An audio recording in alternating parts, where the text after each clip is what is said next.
Okay, well, hello everyone. Welcome back. Welcome to the current affairs of 9th January 2024. Let's have the first one. The deficiency of vitamin C in body causes what? What is it? And it is scurvy. Basically, vitamins గురించి చెప్పాలి అని అంటే vitamins are nothing but organic nutrients. Vitamins అనేటువంటి organic అంటే తెలుసు కదండి. Organic inorganic దాంట్లో vitamins అనేటువంటి దీస్ ఆర్ ఆర్గానిక్ న్యూట్రియంట్స్. ఇవి కూడా టూ టైప్స్ ఉంటాయండి వైటమిన్స్ కూడా. Those are fat soluble vitamins, fat soluble and water soluble vitamins. దీన్ని చాలా ఈజీగా గుర్తుపెట్టుకోవచ్చండి. ఎట్లా డిఫరెన్షియేట్ చేయొచ్చు అని అంటే వాటర్ సాల్యుబుల్ వైటమిన్స్ వచ్చేసి వైటమిన్ బి అండ్ సి. ఈ రెండు కూడా వాటర్ సాల్యుబుల్ వైటమిన్స్. నార్మల్గా మనం లెమన్ వాటర్ చేసుకుంటాం కదండి. అంటే లెమన్ వాటర్లో కరుగుతుంది. దట్ ఈస్ లెమన్లో ఉండేది వైటమిన్ సి. కాబట్టి మీరు అలా గుర్తుపెట్టుకోవచ్చు. బి అండ్ సి ఈ రెండు మాత్రమే వాటర్ సాల్యుబుల్ వైటమిన్స్. మిగతా అన్ని కూడా ఏ, డి, ఈ అండ్ కే ఈ వైటమిన్స్ అన్ని కూడా fat soluble vitamins. Water soluble, fat soluble వైటమిన్స్కి ఉన్నటువంటి మేజర్ డిఫరెన్స్ ఏంటి అని అంటే మనం తీసుకునేటువంటి వైటమిన్స్ అన్ని కూడా మనం ఎక్స్టర్నల్గా తీసుకోవాల్సిందే. ఇన్సైడ్ మన విత్ ఇన్ బాడీ వైటమిన్స్ ఏం ప్రొడ్యూస్ అవ్వవు. జస్ట్ లైక్ హార్మోన్స్ లాగా ఏం ప్రొడ్యూస్ అవ్వవు. కాబట్టి ఎక్స్టర్నల్ సోర్సెస్ నుంచి మనం వైటమిన్స్ని మన బాడీలోకి ఇంటేక్ చేయాలి. అట్లా మనం వైటమిన్స్ తీసుకున్నప్పుడు కొన్ని వైటమిన్స్ ఏమవుతాయి అని అంటే ఫ్యాట్ రూపంలో స్టోర్ అవుతాయి ఎడిపోస్ టిష్యూస్లో. కొన్ని వైటమిన్స్ అనేటువంటివి వాటర్లో కరిగిపోతాయి. Say for example vitamin C అన్నటువంటిది మనం హీట్ చేసామనుకోండి, అంటే ఏదన్నా like some non veg curry కానివ్వండి, ఎనీ అదర్ కర్రీ వండేటప్పుడు మనం లెమన్ కనుక పిండినట్లయితే ఆ హీట్కి దాంట్లో ఉన్నటువంటి వైటమిన్ సి చచ్చిపోతుంది, డెస్ట్రాయ్ అయిపోతుంది. కాబట్టి once the food is cooked అయిపోయిన తర్వాత once it has been cool down, అప్పుడు మాత్రమే వైటమిన్ సి ఎస్పెషల్లీ లెమన్ని యూజ్ చేయాలని చెప్పేసి అంటారు. Like that. అట్లా ఇవి వచ్చేసి బి అండ్ సి వచ్చేసి వాటర్ సాల్యుబుల్ వైటమిన్స్, ఏడిఈకే అన్నటువంటి ఫ్యాట్ సాల్యుబుల్ వైటమిన్స్. ఒక్కొక్క వైటమిన్ దానికి ఉన్నటువంటి chemical name or scientific name, దాని డెఫిషియన్సీ వల్ల కలిగేటువంటి డిసీజెస్ అవి చాలా ఇంపార్టెంట్ అండి. వైటమిన్ ఏ, దీని యొక్క సైంటిఫిక్ నేమ్ వచ్చేసి ఏంటండి? రెటినాల్. దీని డెఫిషియన్సీ వల్ల ఏ డిసీజెస్ వస్తాయండి అని అంటే నైట్ బ్లైండ్నెస్ డిసీజ్ వస్తుంది అనమాట. Night blindness vitamin A deficiency వల్ల. వైటమిన్ బిలో అయితే బి1, బి2 ఇట్లా బి12 వరకు ఉన్నాయండి. అంటే కంటిన్యూస్గా లేవు, మధ్యలో కొన్ని కట్ డౌన్ అవుతాయి. అట్లా వైటమిన్ బి1 వచ్చేసి థయమిన్.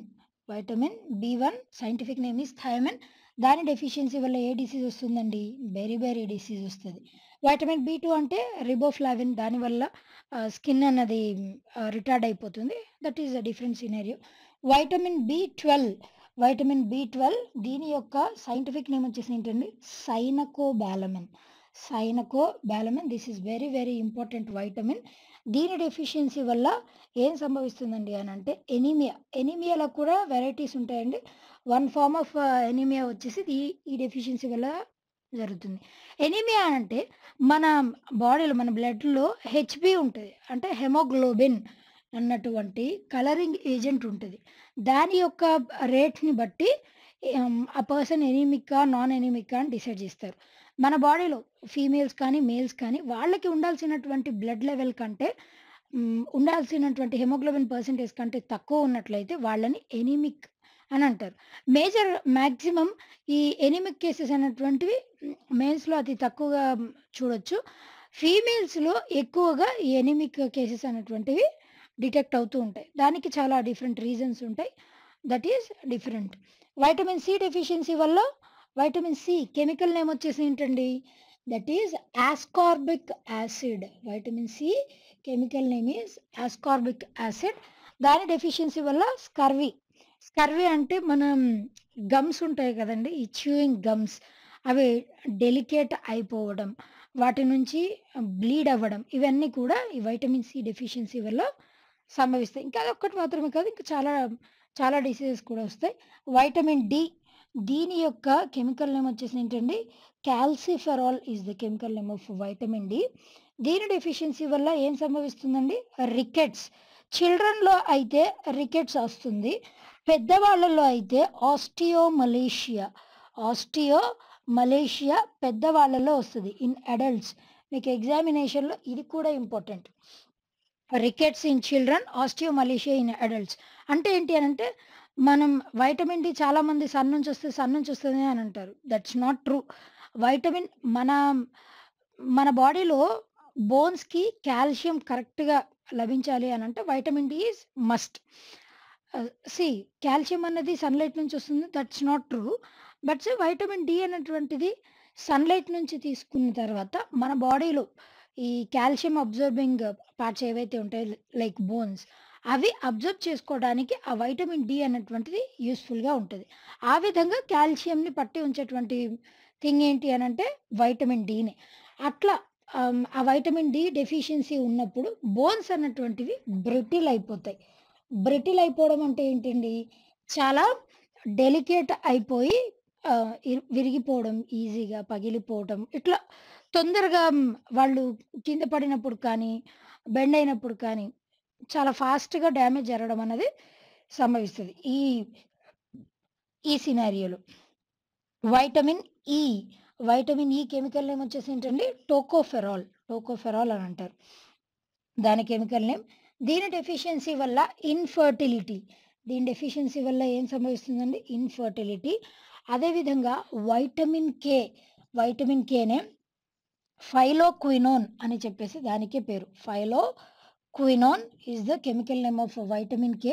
దీని డెఫిషియన్సీ వల్ల ఏమవుతుంది అనంటే బ్లడ్ క్లాట్ అవ్వడం తగ్గిపోతది. అంటే వన్స్ ఇప్పుడు ఎవరికైనా ఏదైనా ఇంజ్యూరీ అయ్యి ఎక్కడైనా కట్ అయింది అని అనుకుందాం ఏదైనా పార్ట్‌లో. వాళ్ళకి వైటమిన్ కే డెఫిషియన్సీ ఉన్నట్లయితే అప్పుడు వాళ్ళ బ్లడ్ అనేది ఫ్లో అవుతానే ఉంటది. That would lead to haemorrhage. అట్లా బ్లడ్ అనేది కంటిన్యూయస్‌గా ఫ్లో అవుతా ఉంటే ఆ ప్రక్రియని హెమరేజ్ అంటారు. అది ఇన్‌సైడ్ అయినా, outside the body parts అయినా కూడా. ఇవన్నీ these are different important vitamins. వాటి యొక్క కెమికల్ నేమ్స్, వాటి డెఫిషియన్సీ వల్ల వచ్చేటువంటి డిసీజెస్. ఇవన్నీ కూడా important facts. Right. Next one. Who among the following has win 75th creative arts Emmy award? ఎవరు గెలుచుకున్నారండి? Barack Obama and John Malney. వీళ్ళిద్దరు గెలుచుకున్నారు. బరాక్ ఒబామా గారు ఇట్లా ఈ ఎమ్మీ అవార్డ్‌ని గెలుచుకోవడం this is for the second time he has won అండి. Second time he has won. John Malney వచ్చేసి ఈయన ఈ ఎమ్మీ అవార్డ్‌ని గెలుచుకోవడం this is for the third time. Barack Obama గారు యూ ఆల్ న్యూ దట్ ఇదివరకు యూఎస్‌కి 2 సార్లు ప్రెసిడెంట్‌గా పనిచేశారు. అండ్ నాట్ ఓన్లీ దట్ దాని తర్వాత ఈయన ఆడియో బుక్‌కి కూడా 2 గ్రామీ అవార్డ్స్ లభించాయి. ఇదివరకు కూడా గ్రామీ అవార్డ్స్ లభించాయండి. దేనికి? ఆయన మెమోయిర్స్ ఆయన రచించినటువంటి ఒక 2 బుక్స్ దానికి ఆయనే ఆడియో అందించారు. దానికి 2 గ్రామీ అవార్డ్స్ వచ్చాయి. ఇప్పుడు లభించినటువంటి ఈ Emmy awards if you observe మనం ఈగాట్ అని చెప్పేసి అంటాం. యూఎస్ వాళ్ళు ఇచ్చేటువంటి 4 ఈ టెలివిజన్ రంగంలో కానీ, ఈ ఆర్ట్స్ రంగంలో ఇచ్చేటువంటి 4 డిఫరెంట్ అవార్డ్స్. ఒకటి Emmy awards, Grammy awards, Oscar awards and Tony awards. ఇట్లా ఒక్కొక్క దానికి ఒక్కొక్క స్పెషాలిటీ ఉంది. ఎమ్మీ అవార్డ్స్ అనంటే టెలివిజన్ రంగానికి గాను ఎమ్మీ అవార్డ్స్ ఇస్తారు.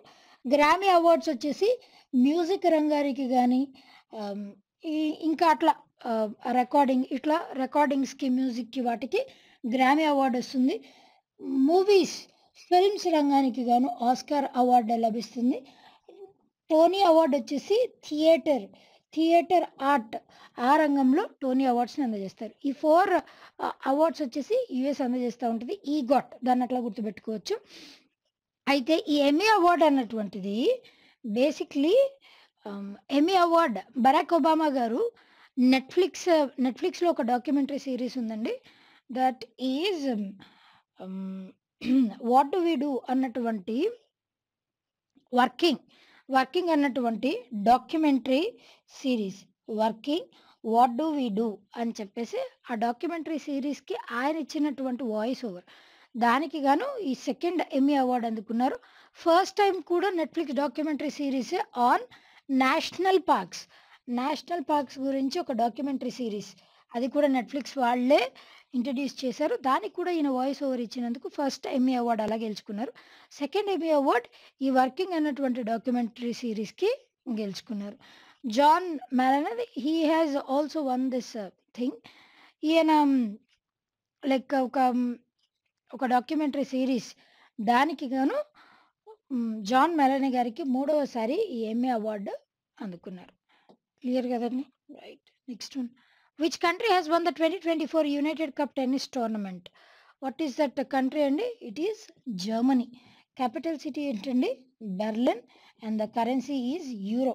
ఏ కంట్రీని డిఫీట్ చేసి జర్మనీ కప్ని గెలుచుకుందండి అని అంటే పోలాండ్ని డిఫీట్ చేసిందండి. Germany has defeated Poland and won this title. ఇది కూడా ఎక్కడ జరిగిందండి అని అంటే సిడ్నీ ఆస్ట్రేలియాలో జరిగింది. పోలాండ్ క్యాపిటల్ సిటీ ఏంటండి?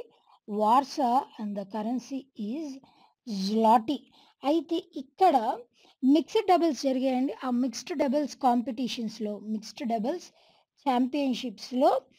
ఛాంపియన్షిప్స్లో భాగంగా జర్మనీకి చెందినటువంటి అలెగ్జాండర్ జ్వెరేవ్ అదేవిధంగా ఇంకొకళ్ళు ఉన్నారు female personality, Alexander Zverev and Mario. వీళ్ళిద్దరూ ఎవరిని డిఫీట్ చేశారండి అని అంటే పోలాండ్కి చెందినటువంటి ఇగా స్వియాటెక్ అండ్ హ్యూబర్ట్. వీళ్ళిద్దరిని డిఫీట్ చేశారు. అలెగ్జాండర్ జ్వెరేవ్ అండ్ మ్యారియో వీళ్ళిద్దరూ డిఫీట్ చేసి జర్మనీ ఈ టైటిల్ని గెలుచుకుంది. క్లియర్ కదండి? Right. Next one. PM Narendra Modi will inaugurate country's largest global trade show in which city? What is that city అండి? It is Gandhinagar, Gujarat. Gandhinagar is the capital city of Gujarat. We all knew that. ఇక్కడ ఈ largest global trade show, basically ఈ trade show అన్నటువంటిది దీంట్లో భాగంగా అంటే global లెవెల్లో ఉన్నటువంటి డిఫరెంట్ పర్సనాలిటీస్, దీంట్లో ఆంటర్‌ప్రెన్యూర్స్ కూడా అటెండ్ అవుతారు. సెవెరల్ డెలిగేట్స్ వాళ్ళందరూ కూడా దీంట్లో భాగస్వామ్యం తీసుకొని ఉన్నారండి. అండ్ ఎక్కడ అనంటే డిఫరెంట్ ప్లేసెస్‌లో ఈ బైలాటరల్ మీటింగ్స్ అనేటువంటివి ఈ గుజరాత్‌లో ఉన్నటువంటి డిఫరెంట్ లొకేషన్స్‌లో, డిఫరెంట్ వెన్యూస్‌లో దీనిని కండక్ట్ చేయనున్నారు. If you know that vibrant Gujarat global summit 2024 inauguration, Mahatma Mandir, అట్లా గ్లోబల్ ఫిన్టెక్ లీడర్షిప్ ఫోరం, ఇట్లా అంటే ఒక్కొక్క దానికి ఒక్కొక్క థీమ్ బేస్డ్ పర్సనాలిటీస్‌ని, డెలిగేట్స్‌ని దాంట్లో భాగస్వామ్యం తీసుకొని మన భారతదేశానికి వేరే దేశాలతో ఈ ట్రేడ్ టైస్‌ని ఎన్హాన్స్ చేయడం కోసం అని చెప్పేసి పేరులోనే ఉంది. గ్లోబల్ ట్రేడ్ షో అంటే మన భారతదేశానికి వేరే దేశాలకి ఉన్నటువంటి ట్రేడ్ రిలేషన్స్ ఎంతవరకు ఉన్నాయి, వాటిని పరిగణలోకి తీసుకొని వాటితో పాటు ఇంకా ఫర్దర్‌గా డెవలప్ అవ్వాలి అనంటే ఏ విధమైనటువంటి గైడ్‌లైన్స్‌ని ఫాలో అవ్వాలి. వీటన్నిటి గురించే this show is going to be conducted at Gandhinagar. Right. Next one. Which country has slipped to second spot in ICC test rankings? What is that country అండి? మన భారతదేశమే. నెంబర్ 1 ప్లేస్‌లో ఏది ఉందండి? ఫస్ట్ ప్లేస్‌లో ఆస్ట్రేలియా ఉంది. రీసెంట్‌గా ఆస్ట్రేలియాకి చెందినటువంటి క్రికెటర్ డేవిడ్ వార్నర్ గారు రిటైర్మెంట్‌ని అనౌన్స్ చేశారు. ఇది కూడా ఇంపార్టెంట్ ఫ్యాక్టర్ అండి. మనం ప్రీవియస్ క్లాసెస్‌లో కూడా దీన్ని డిస్కస్ చేసాం. ఆస్ట్రేలియాకి చెందినటువంటి డేవిడ్ వార్నర్ రిటైర్మెంట్‌ని అనౌన్స్ చేశారు. ఈవెన్ రీసెంట్‌గా మన ఇండియా సౌత్ ఆఫ్రికాకి అగెయిన్స్ట్ జరిగినటువంటి క్రికెట్ మ్యాచ్‌లో గెలిచినప్పటికీ కూడా మన ఇండియా సెకండ్ ప్లేస్‌లోనే ఉంది. అది దేంట్లో అండి అనంటే టెస్ట్ ర్యాంకింగ్స్‌లో మాత్రమే మన ఇండియా సెకండ్ పొజిషన్‌లో ఉంది. అలా కాకుండా ఓడిఐ వన్ డే ఇంటర్నేషనల్స్‌లో కావచ్చు, అదేవిధంగా T20 క్రికెట్ మ్యాచెస్‌లో మన ఇండియానే లీడింగ్ పొజిషన్‌లో ఉంది. కాబట్టి ఓడిఐ జస్ట్ ఓన్లీ టెస్ట్ ర్యాంకింగ్స్‌లో మాత్రమే ఆస్ట్రేలియా నెంబర్ 1 పొజిషన్‌లో ఉంది. ఇండియా సెకండ్ పొజిషన్‌లో ఉంది. ఇంగ్లాండ్ వచ్చేసి 3వ స్థానంలో ఉంది. వేరాజ్ ఓడిఐ కానీ T20 ర్యాంకింగ్స్ కానీ గమనించినట్లయితే మన భారతదేశపు టీమే నెంబర్ 1 పొజిషన్‌లో ఉన్నది. Right. Next one. The recent bilateral Hajj agreement 2024 reflects a deepening of ties between which of the following countries? What are those countries అండి? India and Saudi Arabia. ఇండియాకి మరియు సౌదీ అరేబియాకి మధ్య ఉన్నటువంటి టైస్‌ని ఎన్హాన్స్ చేయడానికి ఈ అగ్రీమెంట్‌ని సైన్ చేసుకున్నారు. ప్రతి సంవత్సరం కూడా మన భారతదేశం నుంచి సౌదీ అరేబియాలో ఉన్నటువంటి మక్కా మదీనా అని చెప్పేసి అంటాం. సౌదీ అరేబియాలో మక్కా మదీనా అన్నటువంటిది that is a pilgrimage centre for Muslims. హజ్‌కి అండ్ ఉమ్రాకి ఒక చిన్న డిఫరెన్స్ ఉందండి. హజ్ అంటే ఏంటి? అండ్ ఉమ్రా అంటే ఏంటి?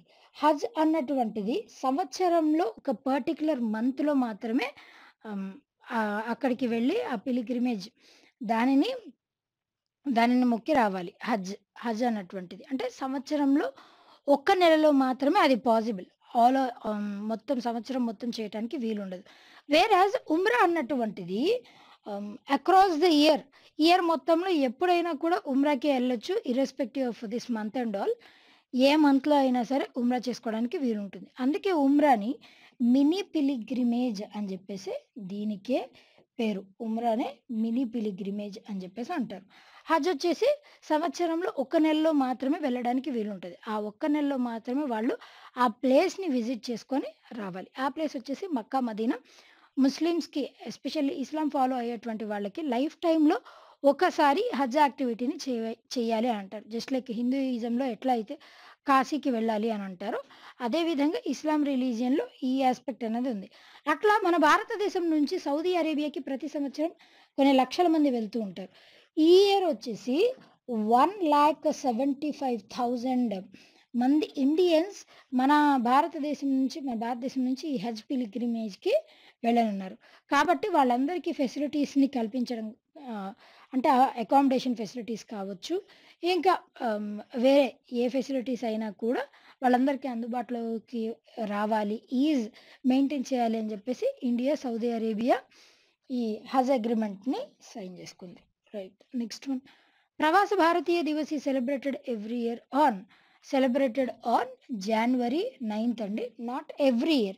బేసిక్‌లీ 1915వ సంవత్సరంలో మన ఫాదర్ ఆఫ్ ద నేషన్ అయినటువంటి మహాత్మా గాంధీ గారు ఆయన సౌత్ ఆఫ్రికా నుంచి ఇండియాకి తిరిగి వచ్చినటువంటి డేట్ అండి. That is on January 9th, 1915.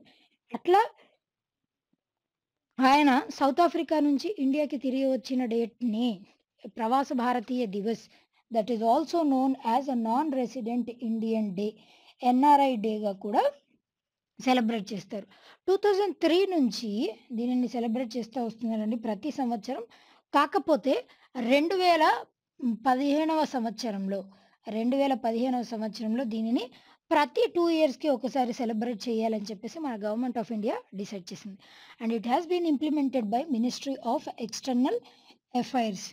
అట్లా 2015లో, 17, 19 అట్లా చూసుకున్నట్లయితే లాస్ట్ ఎప్పుడు జరిగిందండి అనంటే ప్రవాస భారతీయ దివస్ 2023లో జరిగింది.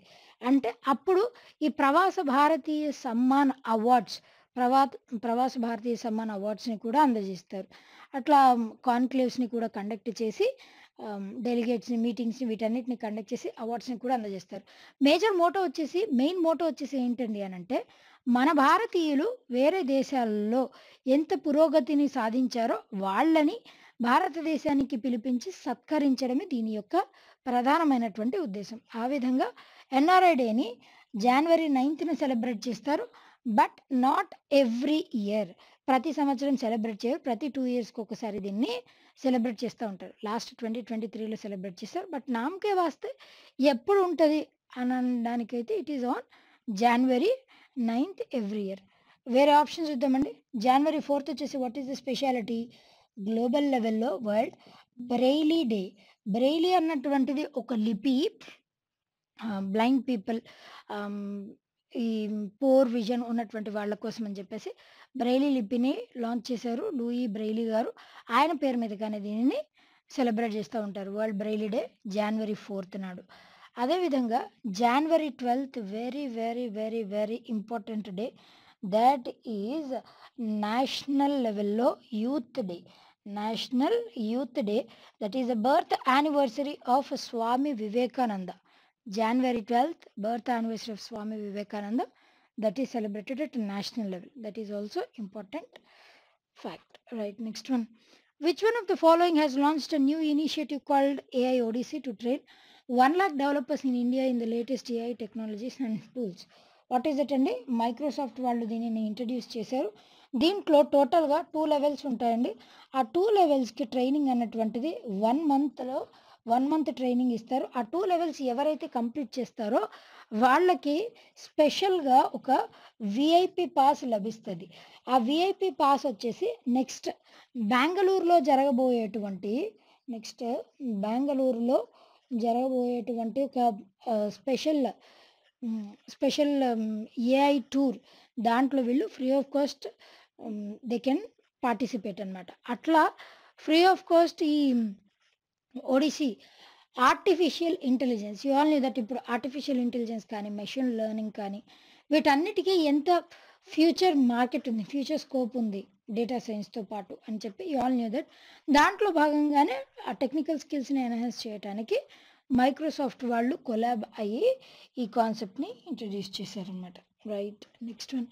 International purple pest 2024 held in ఎక్కడ కండక్ట్ చేశారండి? ఇది ఎక్కడ కండక్ట్ చేస్తున్నారు? గోవాలో కండక్ట్ చేస్తున్నారు.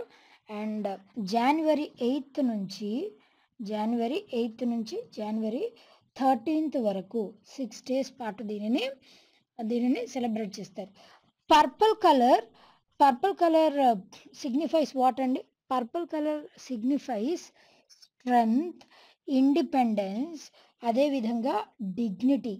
స్ట్రెంగ్త్, ఇండిపెండెన్స్ అండ్ డిగ్నిటీ వీటిని సిగ్నిఫై చేస్తూ ఉంటుంది. అందుకోసం పర్సన్స్ విత్ డిజబిలిటీ, ఎవరైతే disabled persons, specially abled persons ఉన్నారో వాళ్ళని ఐడెంటిఫై చేసి వాళ్ళకంటూ ఒక ఈక్వాలిటీని కానీ వాళ్ళకున్నటువంటి అవకాశాలని ఎన్హాన్స్ చేయడం కోసం అని చెప్పేసి పర్పుల్ ఫెస్టివల్ని గోవాలో స్టార్ట్ చేశారు. క్యాపిటల్ సిటీ ఏంటండి? Panaji is the capital city of Goa. Right, next one. Last one for today. Henrich Klaasen has announced his retirement from Test cricket. He hails from which country? What is that country? And he hails from the country South Africa. And basically ఈయన just test cricket నుంచి మాత్రమే వైదొలిగారు. Test cricket, that is red ball matches నుంచి మాత్రమే వైదొలిగారు. He is of 32 year old అండి. ఆయన ఇంకా 4 టెస్ట్ మ్యాచెస్లో ఆడాల్సినప్పటికీ కూడా he has announced retirement because of his personal reasons. He has announced retirement అనమాట. Right, next one, the last one for today. Franz Beckenbauer has passed away recently. He is related to which sport? He is related to the sport football. ఈయన్నే Der Kaiser, ఈయనకే ఉన్నటువంటి title ఏంటండి? Der Kaiser అనంటే the emperor అని literal meaning. The emperor is the literal meaning of this one. ఈ is very familiar personality in the field of football. ఏ విధంగా అండి అనంటే he is the third footballer who has won the World Cup both as a team, both as a captain, అదే విధంగా both as member. అట్లా ఇది వరకు అట్లాంటివి ఇద్దరు గెలుచుకున్నారండి. వన్ ఫ్రమ్ బ్రెజిల్ నుంచి ఒకరు గెలుచుకున్నారు. ఫ్రాన్స్ నుంచి డిడియర్ అన్నటువంటి వ్యక్తి, బ్రెజిల్ నుంచి సమ్ పర్సనాలిటీ, వాళ్ళిద్దరూ టోర్నమెంట్ గెలుచుకున్నారు. తర్వాత third person, he has become the third person to win such record. Not only that, 2 సార్లు European football player of the year టైటిల్ని 2 సార్లు గెలుచుకున్నారు ఈయన. And he is from the country Germany దేశస్తులండి ఈయన. అండ్ 1974లో జరిగినటువంటి వరల్డ్ కప్, 1974లో అయినటువంటి world కప్లో కూడా ఈయన గెలుచుకున్నారు. And not only that, after that one also he has set several records. దాని తర్వాత అడ్మినిస్ట్రేటర్గా కూడా పనిచేశారు. కాకపోతే 2016వ సంవత్సరంలో ఆయన మీద కరప్షన్ ఎలిగేషన్స్ ఉన్నాయి. ఆ కరప్షన్ ఎలిగేషన్స్‌ని ఆహ్, అంటే పక్కకి తోసేసి అవి తప్పు అని చెప్పేసి ఆయన బయటకొచ్చేసారనమాట. అట్లా అడ్మినిస్ట్రేటర్‌గా కూడా సర్వీసెస్ అందించారు. రీసెంట్‌గా at the age of 78 years 78 years ఏజ్‌లో ఆయన because of age old ailments నిద్రలోనే చనిపోయినట్టు సమాచారం అనమాట. Like that he is a very very familiar personality in the case of football. ఆయనకున్నటువంటి టైటిలే దర్ కైజర్ అంటే ద ఎంపరర్ అని మీనింగ్. ఫుట్బాల్ రంగంలోనే ఆయన్ని ద ఎంపరర్‌గా ట్రీట్ చేస్తారు. Right, short news. India has topped the list of source markets for tourism into Sri Lanka in 2023. Lily Gladstone has won the Best Female Actor in Golden Globes 2024. Mario Zagallo won the World Cups as player, one as a coach, another as an assistant coach for Brazil, has died. iCare IASR Coicode has successfully developed a new granular lime-based trichoderma formulation. 10th century Kadamba inscription written in Kannada Sanskrit found in Goa. Indore, Bhopal and Udaipur have been nominated for the International Wetland City tag. Quick revision. Rashmi Shukla, First Woman Director General Police in Maharashtra. IIT Madras, IIT Mandi have engineered plant cells to produce drugs for cancer. Kyrgyzstan officially declared snow leopard as its national symbol. Sheikh Hasina re-elected as PM of Bengal for the 5th time. Manoj Mukund Narwane autobiography, that is 4 Stars of Destiny. Indramani Pandey has assumed the position of Secretary General of BIMSTEC. Swamitwa scheme had won Gold Prize in National Awards for e-governance. Christopher Nolan has won Best Director at the Golden Globes 2024. Right, what was the aim of Khilafat movement? If you know the answer, do comment in the comment section. And that's all for today. We'll be meeting again tomorrow. Until then, thank you.